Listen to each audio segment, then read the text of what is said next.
Hello दोस्तों, कैसे हैं आप सब। आप लोग के स्पेशल डिमांड पर मैं ये वीडियो बना रहा हूं, जिसमें आप लोग मेरे से डिमांड किए थे कि अब CSIR नेट जून 2019 का जो एग्जाम है वो बहुत नजदीक आ गया है। करीब करीब 20 से 25 दिन एग्जाम का जो समय है वो बाकी है। तो इस 20-25 दिन में अपने को नेट के लिए तैयारी किस प्रकार से करना है, ये सब आपका क्यूरी रहा। स्पेशली मैं महतो जी को बोलना चाहूंगा कि वो बहुत ज्यादा रिक्वेस्ट किए थे कि सर बताइए किस प्रकार से नेट का तैयारी करना है, कैसे निकालना है।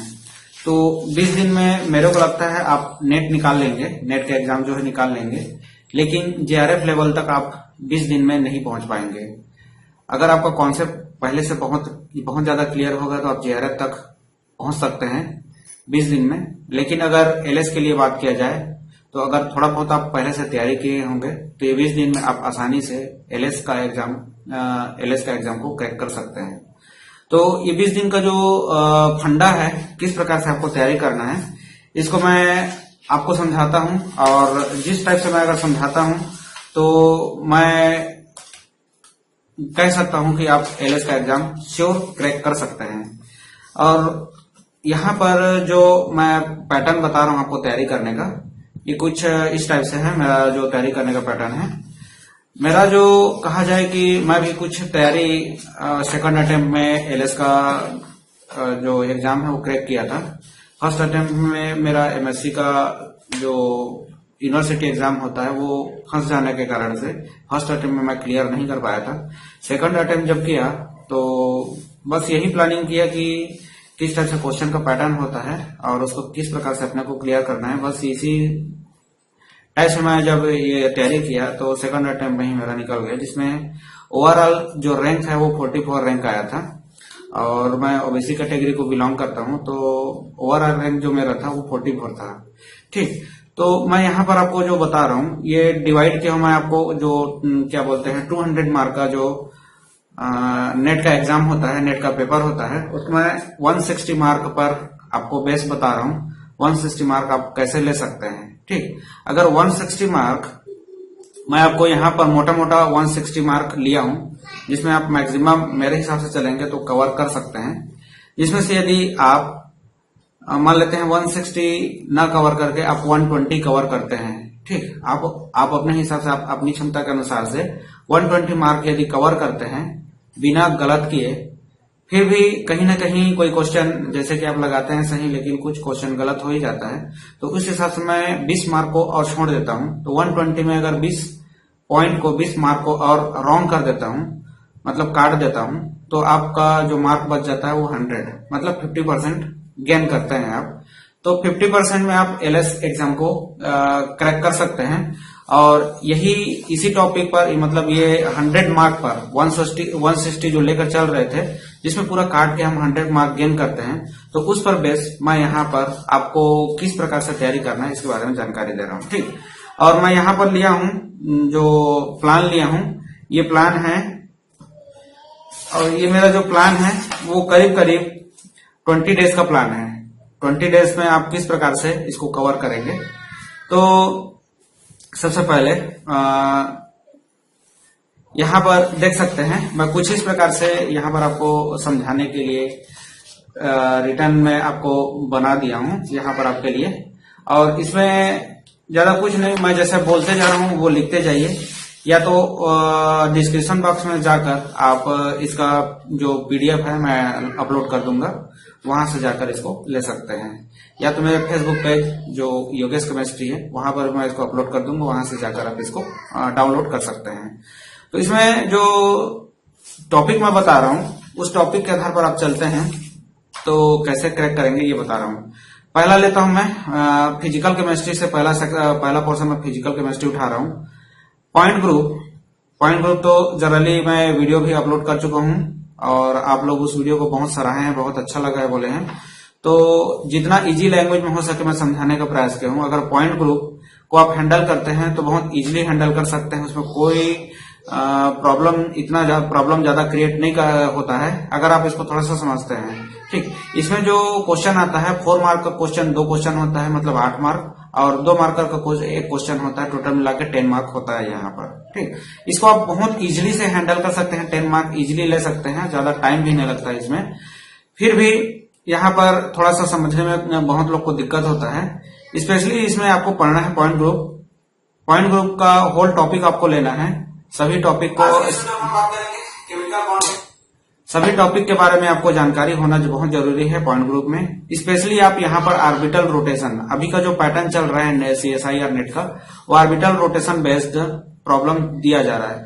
तो स्पेशली आप ऑर्बिटल रोटेशन को अच्छा से प्रैक्टिस कीजिएगा, तो आप पॉइंट ग्रुप का जो क्वेश्चन रहेगा उसको आप इजिली हैंडल कर सकते हैं। इसके लिए मैं जो प्रैक्टिस के लिए जो समय देना चाहूंगा, एक दिन के लिए, एक दिन आप फुल नाइट या जैसा भी करना चाहते हैं आपका कैपेबिलिटी के अनुसार से, एक दिन पॉइंट ग्रुप को रिवाइज कीजिए, आप उस पर प्रैक्टिस कीजिए। फिर मैं सेकंड आता हूं क्वांटम केमिस्ट्री पर, और क्वांटम केमिस्ट्री को मैं आपको 2 दिन के लिए देना चाहूंगा, 2 दिन आप प्रैक्टिस कीजिएगा। तो इसमें जैसे कि देखते हैं 16 से 24 मार्क का क्वेश्चन होता है 4 मार्क के लिए, और 2 मार्कर का क्वेश्चन होता है 2 से 4 मार्क का। ठीक, तो यहाँ पर टोटल अगर बोला जाए तो अगर मैं मिनिमम लेता हूं तो 16 2 18, या मैक्सिमम लेता हूं तो 24 और 4 करके 28। तो इस प्रकार से 18 से 28 मार्क के बीच में यहाँ पर क्वेश्चन फंसता है, और इसमें से कितना भी आप यहाँ पर सक्षम हो बनाने में, क्वांटम केमिस्ट्री का क्वेश्चन कहीं ना कहीं छूट ही जाता है। ठीक, तो इसमें फिर भी आपको जितना करेक्ट हो सके बनाने का कोशिश कीजिएगा इसमें। और स्पेशली इस चैप्टर में आपको देखना है श्रोडिंगर 3D बॉक्स को, श्रोडिंगर इक्वेशन में जो 3D बॉक्स मॉडल होता है उसको देखना है आपको, और श्रोडिंगर इक्वेशन का जो एप्लीकेशन होता है जैसे कि ऑसिलेटर मॉडल और हाइड्रोजन मॉडल, स्पेशली यहाँ पर आपको थोड़ा सा फोकस करना पड़ेगा।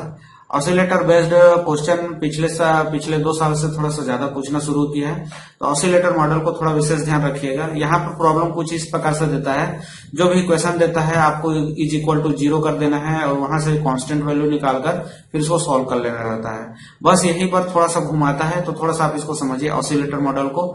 और हाइड्रोजन मॉडल में जो एंगल रहता है कॉस थीटा साइन थीटा, इसको आपको समझना है। ठीक, फिर यहाँ पर क्वांटम केमिस्ट्री में पाउली एक्सक्लूजन प्रिंसिपल को अच्छा से देखना है, जिसमें फर्मियन के बारे में बात करते हैं, और कौन सा स्पिन अलाउड होगा नहीं होगा, इस प्रकार से क्वेश्चन पूछा जाता है। तो पाउली एक्सक्लूजन प्रिंसिपल को अच्छा से देखना है। और हकल का मॉलिक्यूलर ऑर्बिटल थ्योरी जो है conjugate base system, conjugated diene system पर, तो वहां पर भी आपको ये देख लेना है हकल मॉलिक्यूलर ऑर्बिटल को। ठीक, और थोड़ा सा केमिकल बॉन्डिंग एक्सपेक्ट देखना है आपको। केमिकल बॉन्डिंग एक्सपेक्ट मतलब जैसे कि psi1 psi2, और उसका जो कांस्टेंट होता है नॉर्मलाइजेशन कांस्टेंट, ये सब थोड़ा सा आपको आना चाहिए। ऑपरेटर पर बेस्ड जो क्वेश्चन तो रहना ही रहना है, तो ऑपरेटर को तो बिल्कुल एकदम से रट्टा मार लेना है, फार्मूला वगैरह वहां पर इसको किस प्रकार से सॉल्व किया जाता है। थोड़ा सा मैं इसके बारे में एक वीडियो बनाऊंगा आपके एग्जाम से पहले, तो ऑपरेटर को अच्छा से क्लियर कीजिएगा। तो यहाँ पर यदि 24 मार्क का क्वेश्चन देता है तो नहीं में आप 18 मार्क का क्वेश्चन हैंडल कर ही सकते हैं। ठीक, इसको लिए आपको 2 दिन देना पड़ेगा क्वांटम केमिस्ट्री का। 2 दिन अच्छा से प्रैक्टिस कीजिए इसको, कहीं ना कहीं ये आपसे क्वेश्चन बनेगा, मिस नहीं होगा। ठीक, अगला देखते हैं थर्मोडायनेमिक के बारे में। अगला जो चैप्टर आपको लेना है पढ़ना है थर्मोडायनेमिक। ठीक, तो थर्मोडायनेमिक में 4 मार्क का 2 क्वेश्चन होता है और 2 मार्क का 1 क्वेश्चन होता है। तो इस प्रकार से टोटल मिलाकर 10 मार्क, जिसको आप टोटल 10 में 10 मार्क ले सकते हैं। और इसमें आपको क्या सॉल्व करना है, क्या किसके बारे में आपको देखना है, तो जो थर्मोडायनेमिक स्क्वायर बॉक्स होता है उसको आपको अच्छा से सॉल्व करना है, जिसमें स्पॉन्टेनिटी का कॉन्सेप्ट लिया जाता है और वहां पर मैक्सवेल रिलेशन आपसे पूछा जाता है। तो ये जो थर्मोडायनेमिक स्क्वायर बॉक्स है इसको आपको अच्छा से क्लियर कर रखना है। ठीक, और अगला देखते हैं इसमें स्टैटिकल थर्मोडायनेमिक। ठीक, स्टैटिक्स थर्मोडायनेमिक जो है वहां पर आपको क्वेश्चन यहाँ पर 4 मार्क का न्यूमेरिकल प्रॉब्लम दिया जाता है। जैसे कि जो पार्टीशन फंक्शन होता है, rotational partition function, vibrational partition function, या जो भी पार्टीशन फंक्शन है, various type of partition function, वहां से आपको न्यूमेरिकल प्रॉब्लम पूछता है। तो न्यूमेरिकल प्रॉब्लम पर अच्छा से प्रैक्टिस कीजिए इसमें। और यहाँ पर जो आर्थोपैरा हाइड्रोजन का जो कॉन्सेप्ट होता है वहां पर भी आपको प्रैक्टिस करना पड़ेगा। ठीक, तो यहाँ पर जो थर्मोडायनेमिक स्क्वायर बॉक्स है और स्टैटिकल थर्मोडायनेमिक, इसको अच्छा से लेना है, तो आप 10 से 10 मार्क, 10 का 10 मार्क इजीली कवर कर सकते हो। इसके लिए मैं आपको बोलूंगा कि एक दिन का फुल प्रैक्टिस करना है आपको। ठीक, अगला देखते हैं काइनेटिक केमिस्ट्री पर। Chemical kinetic.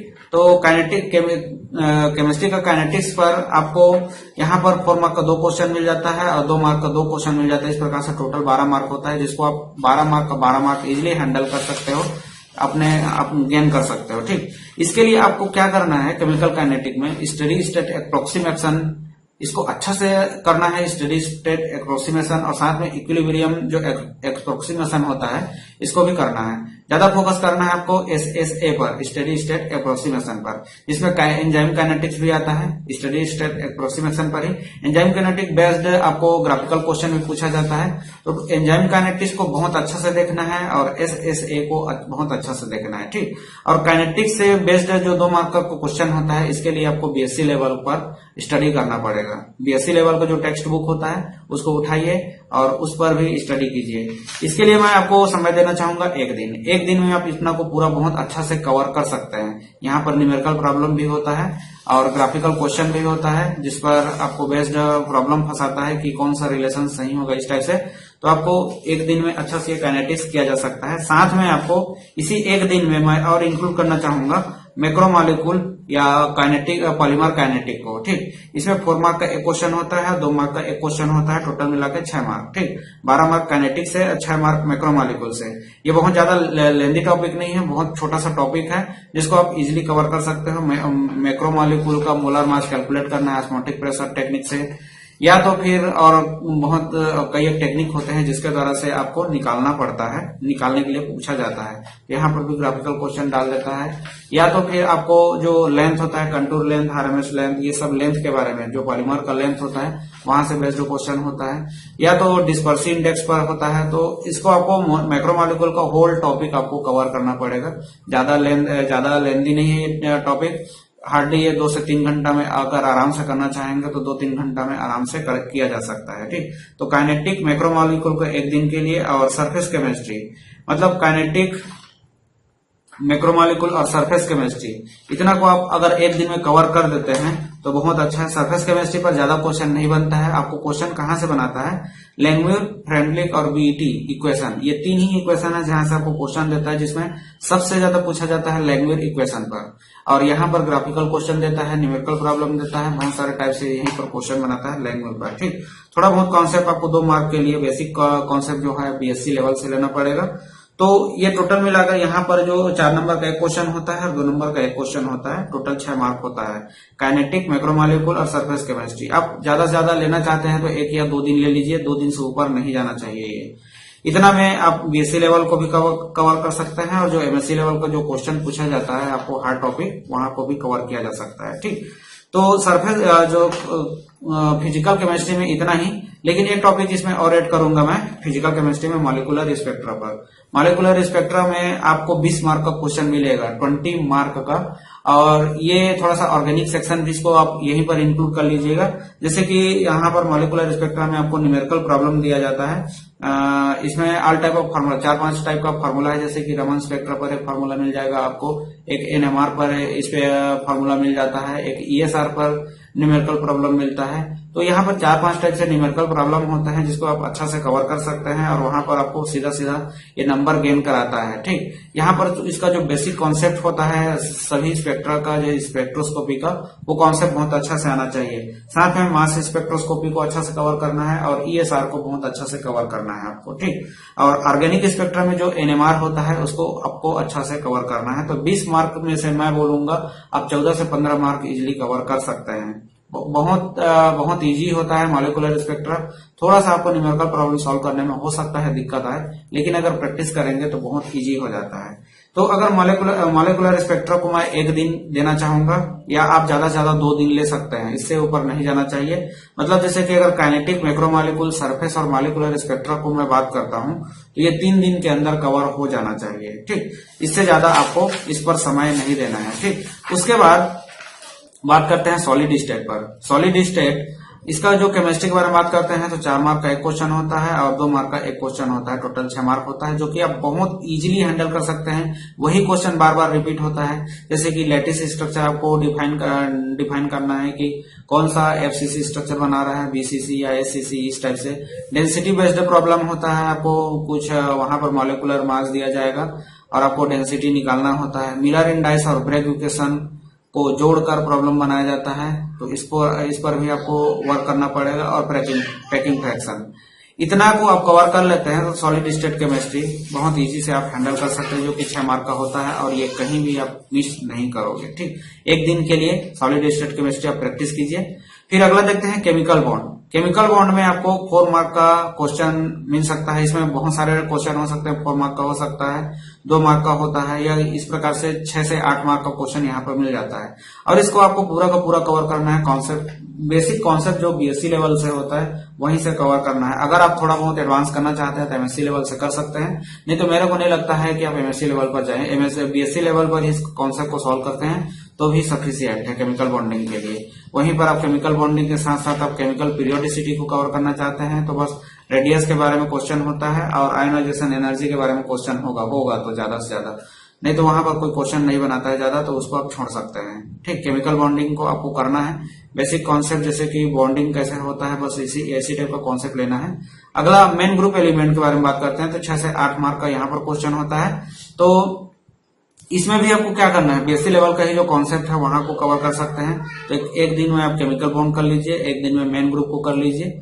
ये बीएससी लेवल को ही कवर करना है तो थोड़ा सा समय लगेगा टेक्स्ट बुक पढ़ने में, तो एक एक दिन में आप ये दोनों को कवर कर सकते हैं। फिर यहाँ पर जो गेम चेंजर टॉपिक है नेट का, वो है ऑर्गेनोमेटेलिक और कोऑर्डिनेशन केमिस्ट्री। ठीक, ऑर्गेनोमेटेलिक और कोऑर्डिनेशन केमिस्ट्री, ऑर्गेनोमेटेलिक से अकेला ही 20 नंबर का क्वेश्चन हो सकता है और कोऑर्डिनेशन से भी लगभग 16 से 18 नंबर का क्वेश्चन रहता है।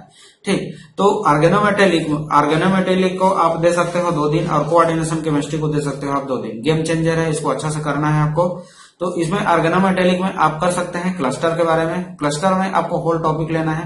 क्लस्टर कई टाइप से होते हैं, जैसे कि हैलाइड का क्लस्टर होता है, कार्बोनिल का क्लस्टर होता है, तो सभी टाइप के क्लस्टर को आपको अच्छा से देखना है। जैसे कि इसमें क्लस्टर का स्ट्रक्चर देखना है, जैसे कि बोरेन का स्ट्रक्चर, स्टिक्स नंबर, ये सब निकालना पड़ता है आपको, तो सब चीज बहुत अच्छा से आना चाहिए। ईएन नंबर निकालना है। कार्बोनिल कंपाउंड क्लस्टर में आपको स्ट्रेचिंग फ्रीक्वेंसी पूछा जाता है, तो इसको अच्छा से करना है। और जो जिंटर आयन होता है उस पर भी आपको वर्क करना पड़ेगा, उस पर भी आपको अच्छा से प्रैक्टिस करना है। ये क्लस्टर के बारे में। दूसरा, यहाँ पर फ्लक्सिबिलिटी का कॉन्सेप्ट भी बहुत अच्छा से पूछा जाता है, तो फ्लक्सिबिलिटी का कॉन्सेप्ट क्या होता है ये आपको अच्छा से होना चाहिए। और अगला मैं बात करना चाहूंगा यहाँ पर रिएक्शन।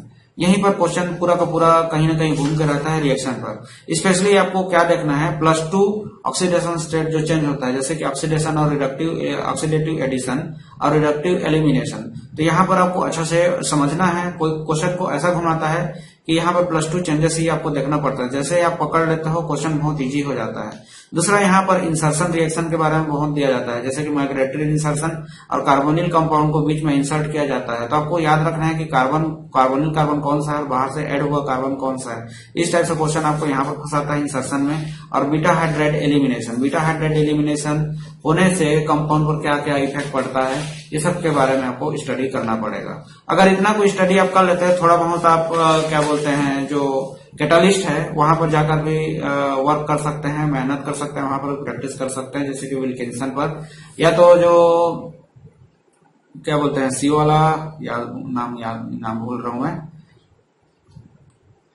ठीक, तो वहां पर भी वर्क कर सकते हैं, मतलब कैटालिस्ट पर। 1-2 कैटालिस्ट है जहां पर वर्क किया जा सकता है। बाकी अगर वर्क वहां पर नहीं करना चाहते हैं, सिर्फ इतना को ही वर्क कर लीजिए, सफिशिएंट है।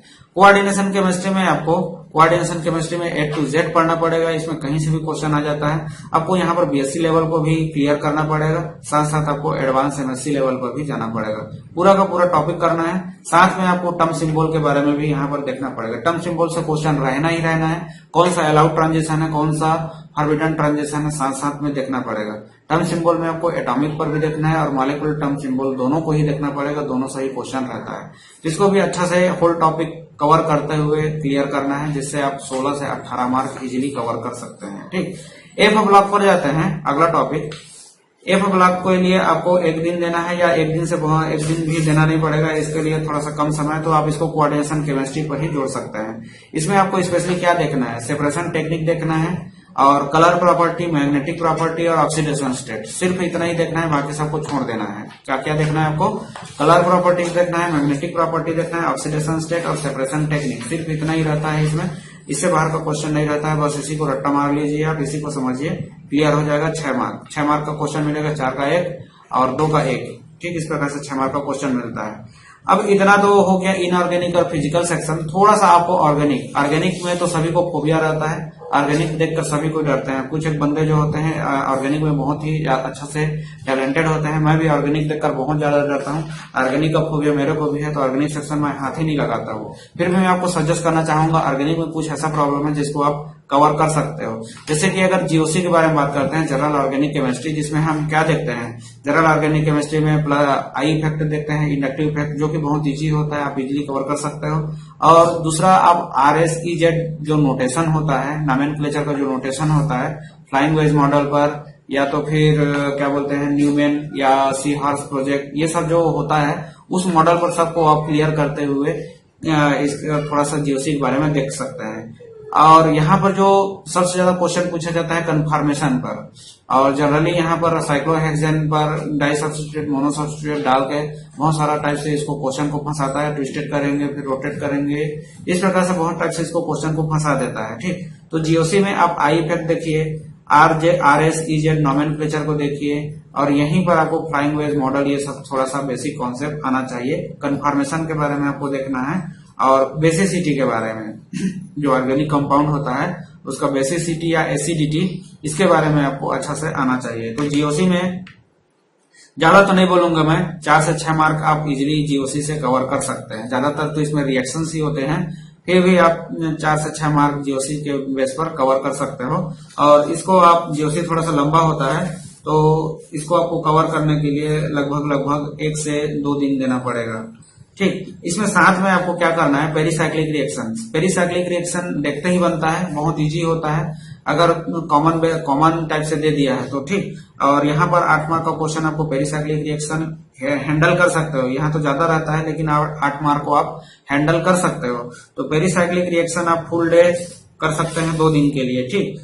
और 2 दिन के लिए क्या बोला हूं मैं, जीओसी को बोला हूं, ठीक। तो ये 2 और 2 4 दिन हो गया, किसके लिए, ऑर्गेनिक के लिए। बाकी आपको नेम रिएक्शन, कुछ जैसे कि विटिंग रिएक्शन होता है, या कुछ जैसे कि जो कॉमन रिएक्शन है, आप उसको देखना चाहें तो देख सकते हैं। लेकिन मैं तो प्रीफर नहीं करूंगा कि आप ऑर्गेनिक केमिस्ट्री को हैंडल करें। अगर आपको नहीं आता है तो आता है, आप टैलेंटेड हैं तो श्योर आप वहां पर इसको पिक कर सकते हैं, चुनाव कर सकते हैं उसका। और एक और टॉपिक जो आता है लास्ट में, बायो इनऑर्गेनिक का, यहाँ पर भी बहुत ज्यादा मार्क का क्वेश्चन मिलता है आपको, बहुत सारे क्वेश्चन मिल जाते हैं। जिसमें मैं बायो इनऑर्गेनिक का जो टॉपिक होता है बहुत बड़ा होता है, बहुत ब्रॉड होता है, तो मैं आपको इसको पढ़ने के लिए सजेस्ट तो नहीं करूंगा, लेकिन फिर भी आप थोड़ा बहुत देख ले सकते हैं। जैसे कि नाइट्रोजन फिक्सेशन, जो बहुत छोटा टॉपिक है, और यहाँ से भी डायरेक्ट क्वेश्चन उठाकर पूछा जाता है, जो कि बहुत इजी होता है। और दूसरा, आप नाइट्रोजन कंटेनिंग जो एंजाइम होता है, कौन कौन सा एंजाइम है, और उसका थोड़ा सा प्रॉपरली वर्क के बारे में देख लीजिए, किस प्रकार से एक्सट्रैक्ट करेगा किसी भी एटम को, और किस प्रकार से कैसे एक्ट करता है अपना ऑक्सीडेशन स्टेट चेंज करते हुए। इस प्रकार से कुछ यहाँ पर भी देखा जा सकता है। तो बायो इनऑर्गेनिक को 1 दिन के लिए, तो इस प्रकार से अगर मैं प्लान बताता हूँ तो टोटल 20 दिन का प्लान होता है ये। 20 दिन में आप इसको इस प्रकार से कवर कर सकते हो। और बाकी का अगर जो समय बचता है, फिर से आप इसी जो टॉपिक है, फिर से एक बार पत्ता पलटाते हुए पेपर को, पेज को पलटते हुए फिर से आप इसके बारे में थोड़ा सा और दोबारा रिवाइज किया जा सकता है। तो ये था plan 20 days for LS exam crack, मतलब CSIR नेट का जो एलएस का एग्जाम होता है उसको आप इस प्रकार से क्रैक कर सकते हो। JRF को क्रैक करने के लिए फिर आपको थोड़ा सा और ज्यादा वर्क करना पड़ेगा। तो मैं आपको ये सिर्फ 50%, जिसमें आप जनरल हो चाहे कोई भी कैटेगरी का हो, इसमें आप क्लियर कर सकते हैं अगर ये प्लान को फॉलो करते हैं। तो ये सजेशन किस प्रकार से लगा, किस प्रकार से हेल्पफुल हुआ आपके लिए, एग्जाम देने के बाद जरूर कमेंट करके बताइएगा कि ये हेल्पफुल था कि नहीं था, किस प्रकार से आपको ये मदद मिला नहीं मिला, ठीक। अगर पॉसिबल हो सके, मेरा जो थोड़ा सा टाइम शेड्यूल है वो थोड़ा सा बिजी चल रहा है अभी, इसलिए मैं नेट पर ज्यादा ध्यान नहीं दे पा रहा हूँ। हो सके तो मैं, जैसे कि कुछ टॉपिक है जैसे क्वांटम केमिस्ट्री का ऑपरेटर वगैरह, जो श्योर शॉट आपको आंसर देगा, इस टाइप का जो टॉपिक रहेगा उस पर मैं कोशिश करूंगा कि वीडियो बना सकूं। ठीक, वीडियो बनाऊंगा तो इस पर थोड़ा सा लाइव वीडियो ही बनाऊंगा मैं। एडिट करने का या जैसे कि बोर्ड में पढ़ाकर बताने का अभी समय नहीं है, टाइम शेड्यूल ना होने, मैनेज ना हो पाने के कारण से। ठीक, आई होप ये समझ में आया होगा, और डिस्क्रिप्शन बॉक्स में जाकर पीडीएफ को डाउनलोड कर लीजिए और प्लान देख सकते हैं किस प्रकार से मैं प्लानिंग किया हूँ। ठीक, इसी प्रकार से प्लान करके मैं भी एग्जाम में बैठा था, जिसमें मैं एलएस एग्जाम को क्लियर करके 44 रैंक गेन किया हूँ, 44 रैंक ओवरऑल गेन किया हूँ। आई होप ये वीडियो आपके लिए हेल्पफुल रहेगा। थैंक्स फॉर वॉचिंग और best of luck for your exam. Thank you.